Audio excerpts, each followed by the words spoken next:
ہر شخص کا دل اپنے محبوب کی طرف مائل رہتا ہے۔ عقل کی حد ہو سکتی ہے لیکن بے عقل کی کوئی حد نہیں۔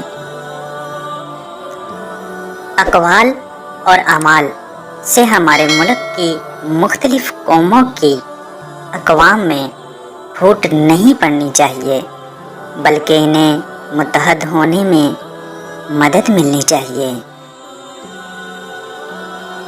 جس چیز کا علم نہیں اس کو مت کہو، جس چیز کی ضرورت نہیں اس کی جستجو مت کرو، جو راستہ معلوم نہیں اس میں سفر مت کرو۔ عورت خود ہی ایک فتنہ ہے اور اس کا لکھنا، پڑھنا، سیکھنا سخت ترین فتنہ ہے۔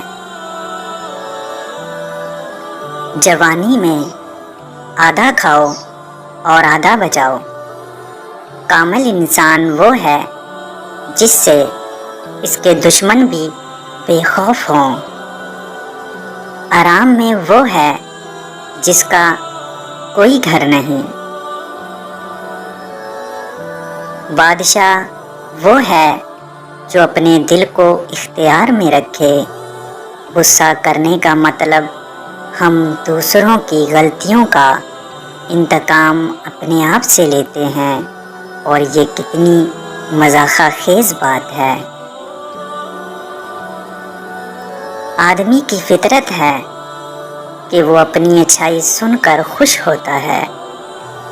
جھوٹ بول کر معمولی فائدہ اٹھانے والے ایک دن بڑا نقصان اٹھائیں گے۔ سچ بات کہنے کی عادت ڈالو، چاہے وہ کتنی ہی کڑوی ہو۔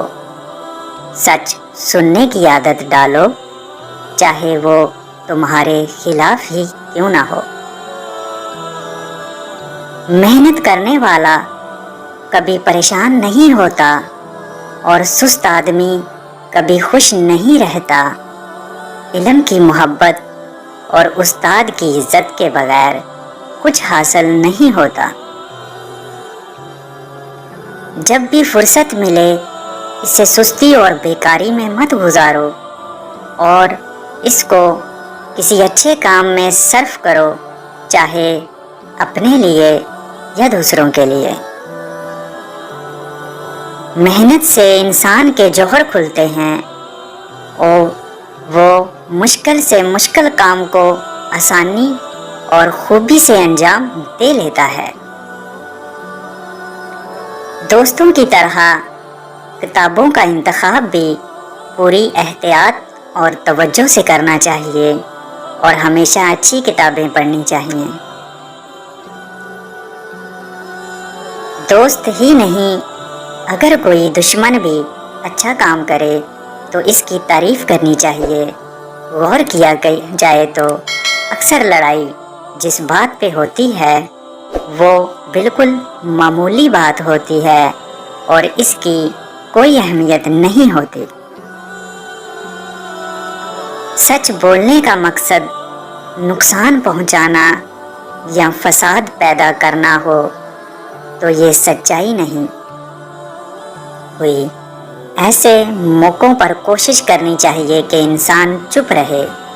کتابیں ہمیں نہ صرف زندگی کی سیر کروا سکتی ہیں بلکہ گزری ہوئی باتیں بھی بتاتی ہیں۔ دولت مند کر دینے والی عورت کے چہرے پر 3 نشانیاں ہوں گی: کان چھوٹے ہوں گے، آنکھیں موٹی ہوں گی، ماتھا بڑا ہوگا۔ امید کرتے ہیں کہ آپ کو ہماری ویڈیو پسند آئی ہوگی۔ ہمارے چینل کو سبسکرائب کریں تاکہ مزید اچھی ویڈیو آپ لوگوں تک پہنچتی رہیں۔ ملتے ہیں کسی اور ویڈیو میں۔ اللہ نگہبان۔